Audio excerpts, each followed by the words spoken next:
14 na huwarang guro mula sa Rizal Province ang pinarangalan sa 3rd Gawad na tatanging Rizaleño sa edukasyon. Kabilang po sa kanila ang ama ng pinaslang ng UP Los Baños student na si Ray Bernard Peñaranda. May report si Julius Segovia. Maingiti man sa labi ng tanggapin ng parangal, hindi pa rin may kukubling balot ng lungkot si Herman Peñaranda, ama ng pinaslang na UPLB student na si Ray Bernard. Isa si Peñaranda sa 14 na guro mula sa probinsya ng Rizal na kinilala sa 3rd Gawad na tatanging Rizaleño sa edukasyon sa Inares Centro, Antipolo City nitong Biyernes. Alam ko naman na palaging nasa tabi ko ang aking anak, lalong-lalo sa mga ganitong kasayahan o ganitong achievement na natatanggap ko.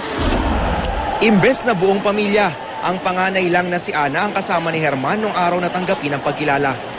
Kasi masaya ako sa tatay ko ngayon at masaya ako dahil nakasama niya ako sa parangal na ito.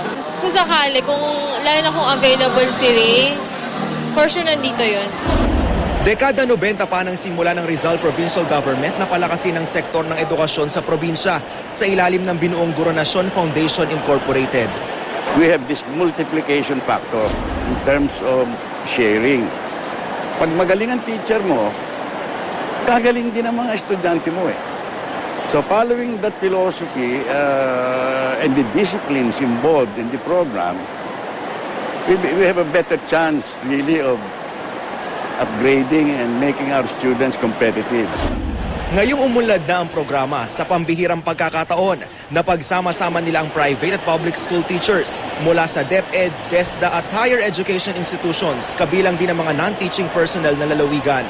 It grew to this strength because buong probinsya kasali na, dati kasi sa district ko lang eh.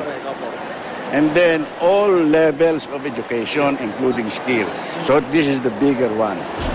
Naging mabusisi raw ang pagpili sa mga natatanging Rizaleño sa edukasyon, kaya tiyak silang magiging ehemplo ang mga ito sa iba pang mga guro para mas pagbutihin ang kanilang trabaho. Ang intensyon namin ay magbigay pugay sa mga guro natin na tinaguri ang pangalawang magulang, no?